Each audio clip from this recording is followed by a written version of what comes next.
Hello and welcome to Energy Reads. My name is Kelly Travers. I'm your host. I'm speaking to you from the MIT Energy Initiative. Sometimes when we read these articles to you on the podcast, there's just a bit more to the story that we're dying to tell you. And now we can. Today is our first Footnote edition of the podcast, where we will be digging a bit deeper into some of our articles. In our last episode, responding to Ukraine's Ocean of Suffering, we introduced you to Ian Miller. He's an MIT alum, as well as a former colleague of mine at MIT. While at the Energy Initiative, Ian researched electric vehicles and also worked on a modeling tool called the Sustainable Energy System Analysis Modeling Environment, or SESAME.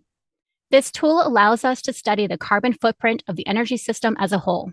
Plus, if that's not enough, Ian's also an expert on photovoltaics and wind power.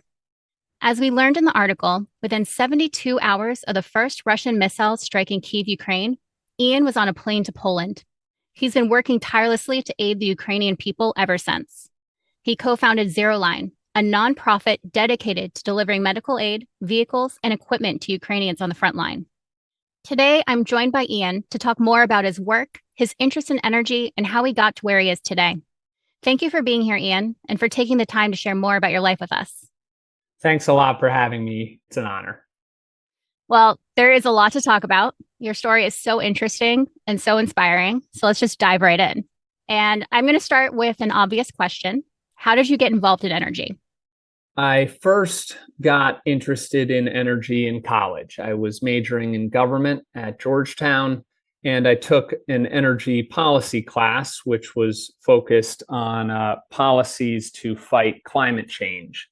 And that was very interesting to me, but it didn't really go anywhere energy specific just yet. But it did start an interest, a simmering interest. And then after college, I became a science teacher. I started a after-school science program called Young Scientists, and I taught that in Uganda, New York, and Boston.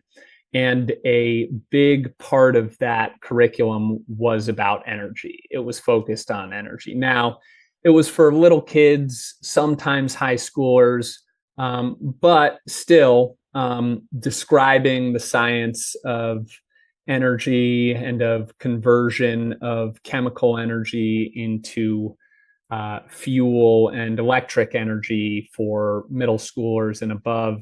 That built my interest further. Gradually, I realized that there was an engineering desire in me and that I wanted to work in energy technology somehow. And I looked at ways to do that. Chemical engineering was a very appealing way because there's so many applications in energy within chemical engineering, whether it's designing materials for better photovoltaics or biofuels or the software modeling world, which is so important to electric vehicle adoption and many other areas of renewable energy growth. So I looked at how to get into chemical engineering, and the short answer was graduate school. I got some coursework under my belt in chemical engineering, some of the prerequisites I was missing. I got myself into a couple laboratories at MIT as a lab assistant to get some real wet lab experience with Professors Doyle and Gleason. And then I applied and focused on energy in my master's in chemical engineering at MIT. So do you think any of your early experiences kind of also set you on this path, or do you think it was really that energy policy class that kicked it off for you? It was a big part of it. There was a more general interest, right? Why did I take the energy policy in the class in the first place? Learning about energy challenges and climate change concerns and staying informed on those topics and getting really excited about growing electrification, not just in transportation, but in other areas like home heating and beyond. That was a motivator as well. So when you started working on your master's in chemical engineering, you were pursuing studies in solar and wind energy. Then your research moved more into electric vehicles and modeling greenhouse gas emissions across the energy spectrum. Can you tell us a bit about your research trajectory and how it's shifted over time? I started in wet labs before the master's. I was working on micro batteries in Professor Karen Gleason's lab. And then in my master's and then into my thesis research with Professor Bob Armstrong, I shifted more towards modeling. And they were surely related because, experiments always involve some amount of modeling, whether it's in the predictions or the measurements or the analysis or a combination. And I had always been interested in renewables, and Bob and Mighty more broadly are doing so much exciting, essential work in modeling of renewables.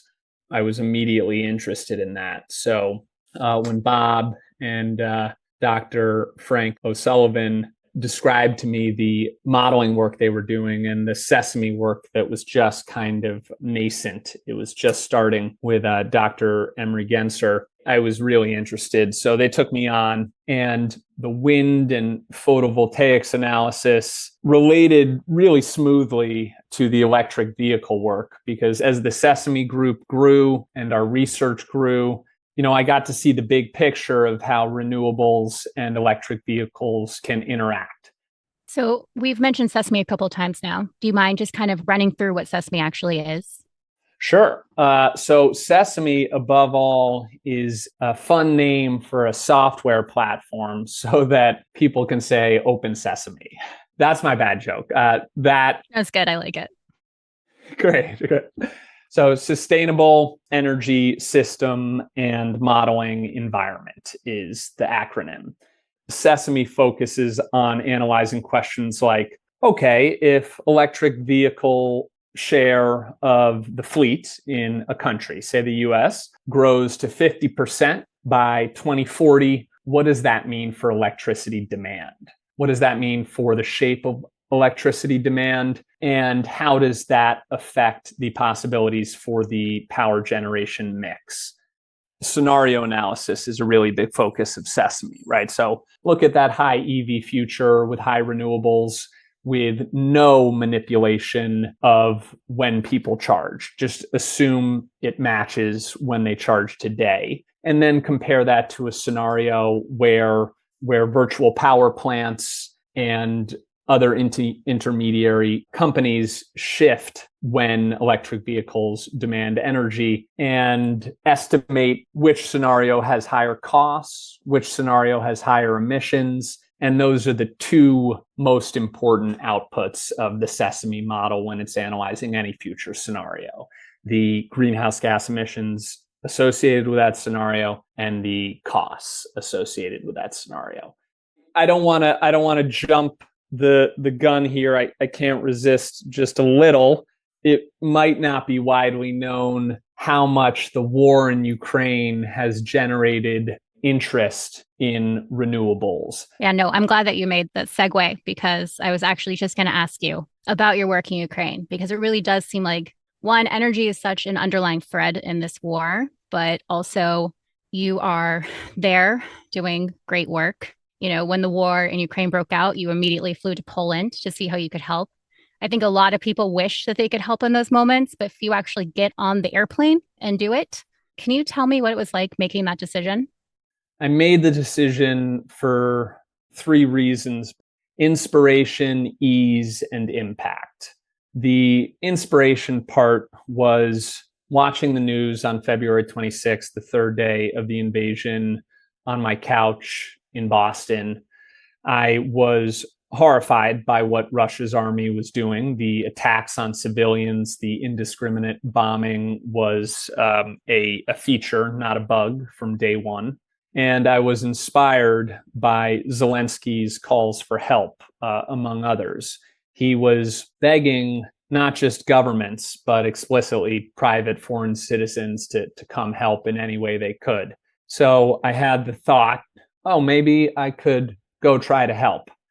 That light bulb then became a more rigorous analysis. I wrote it down and looked at the pros and cons, and that's where the ease part kicked in, right? So I knew that I could go to Poland and try to help. So it was, in that sense, somewhat low stakes. I didn't need to know that I'd be able to help or need to know what the coming months held to try it out. And I figured if I failed to be helpful, I'd turn around, visit my sister in France where she lives, and come back and call it a trip.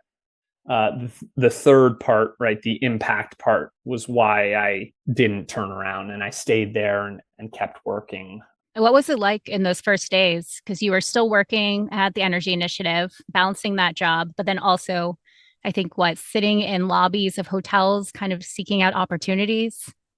You're exactly right. I was posting up in the cafe lobby of my hotel, working my MIT job on my laptop and hoping to overhear some of the hundreds of volunteers and reporters who were working out of the hotel and surrounding the train station. So I mentioned that I encountered thousands of refugees. I also encountered hundreds of volunteers, some with pre-existing NGOs, some not, like myself. One day, I think it was my second day there, I overheard a Finnish man interviewing with a reporter about the aid work he had been doing. He beat me by a couple days. On the first day of the invasion, he was working at Oracle in Finland in logistics, and he decided, along with a couple colleagues, to drive a van down full of bulletproof vests and bulletproof helmets. And the reporter was asking him about that work. So I interrupted, and we verified identities. And then I asked if I could maybe shadow him and his colleagues. And he said, absolutely. And in that shadowing, quickly, we realized that I could help and began doing so. It started with helping procure and fulfill delivery of some observation drones that were going to Kyiv's northern suburbs that week, which at the time were the front lines. They were under attack by that 40-mile convoy of Russian troops. We kept on iterating and growing, and I can say more about that, but that was the start. And so since then, you've co-founded a nonprofit called Zero Line that's aiding Ukrainians on the front lines. Can you tell us about Zero Line and the work that you're doing? Yes. Zero Line has a mission and a method. The mission is saving Ukrainian lives and doing our small part to accelerate the end of the war. And our method is helping Ukrainians avoid Russian bombs. Russian artillery is the number one cause of Ukrainian deaths in this war, responsible for approximately 80% of the over 100,000 Ukrainians who have been killed since February 2022.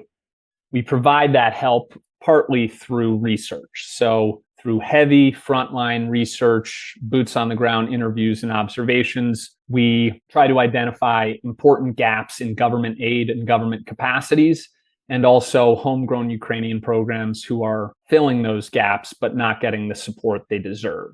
And then Zero Line provides that support, injects private donations to provide desperately needed equipment and other aid, and also does what we call partner coordination, basically trying to attract bigger, more institutional supporters for these really life-saving, impactful programs. We're the tiniest bit like a venture capital firm or an incubator, in that there is this huge need, this valley of death. Ukrainian civil society is doing amazing work, but because of what Putin's doing, because of the industrial scale war crimes and attacks, the Ukrainian government can't possibly do everything. We have attracted some in-kind donations from corporations, including a 300 large lithium battery shipment from a Finnish company and some others. So that avenue is not a closed door. We absolutely want to engage more companies, maybe some more technology-focused ones, maybe some institutions like MIT, honestly, about their used laptops. Right, the aid that Zero Line provides, we're a 501c3, right? We're not a military contractor.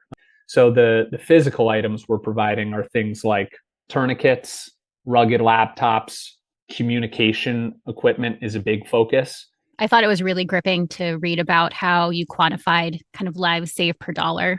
And so what you're talking about is these things that you need on the front line. Just $100 buys 4 tourniquets. $1,000 adds crude steel armor to a Jeep. It just really made an impression. Big time, big time. Yeah, we try to make it concrete both in our analysis and in our donor facing communications, right? People need and deserve to know how their donations are actually going to save lives, what concretely they're going to become. Yeah, absolutely. What has it been like kind of living and working in a combat zone? It's a weird mix of normal and New York City post 9/11. So I lived in New York City when the Twin Towers were struck. And I'll never forget being there and walking around the days and weeks after. Everyone, you looked at, the feeling of having the same thoughts was kind of insane and intense. And basically, it feels like that every day in Kyiv. So, yes, millions of people are going about their jobs, but almost all of them have a family member on the front lines or in the military, or who's been killed or wounded, or who's in Russian army occupied territory living a nightmare, or who was forced to dig trenches for the Russian army. The majority of them are putting a big chunk of the paychecks from those jobs that they're walking to towards the defense. So it's obviously very different from the normal that we know in the US. Yeah, I can't even imagine. It's incredible what you're doing. So we talked a little bit a moment ago about energy and how it's, kind of a big theme in this war, from Russia cutting off energy supplies to Europe to they're targeting Ukraine's energy infrastructure. Can you speak a little bit more to this from your perspective as both an energy researcher and as someone who's there in the thick of it?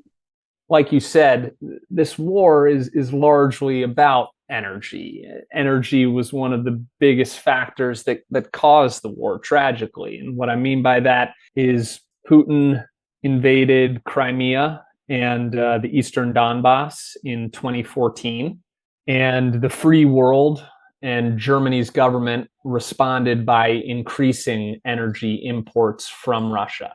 Germany's government was definitely hoping that engaging with a dictatorship was going to not only help their own economy, but also help that dictatorship become less malevolent. And it's not a crazy idea. Many countries, including South Korea and Singapore and others, over decades after World War II, did go from more autocratic governments to more democratic governments while increasing trade with the freer world.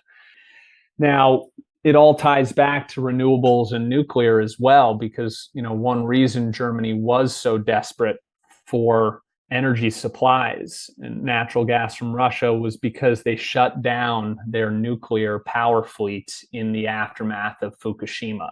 It went from roughly 20%, maybe a little less, of Germany's electricity supply to nearly zero. And the replacement has to come from somewhere. And a lot of it has come from renewables growth, but not enough. The last energy component I would mention would just go back to what we talked about a little at the start. Zero Line's all about filling these holes in government capacity. So naturally, we coordinate with government, and that includes members of parliament who work in energy, including the chair of Ukraine's parliament's energy committee. These people are really interested in increased renewables, not just for the environmental benefits we talked about before, but for the resiliency benefits. Well, thank you so much for telling us about that. The work you're doing in Ukraine through Zero Line is super important. And so I want to give you an opportunity to tell any listeners who might want to support your cause how they can help. Donations to Zero Line really are like a turnkey way of saving lives in Ukraine. Now, there are other ways of saving lives in Ukraine, and there are many good organizations. But for anyone listening, if you're looking for an effective way, you don't have a week to do research, Zero Line is a very effective way to help Ukraine. So zeroline.org is our website. It's fully tax deductible if you care about that. We're grateful for all the help anyone can provide, and we reciprocate with operational updates that show photos and media of the ways that your donations become high impact aid. Thank you for sharing your story with us today, Ian. Thanks so much, Kelly. And to our listeners, thank you for joining. I am Kelly Travers, and this is Energy Reads.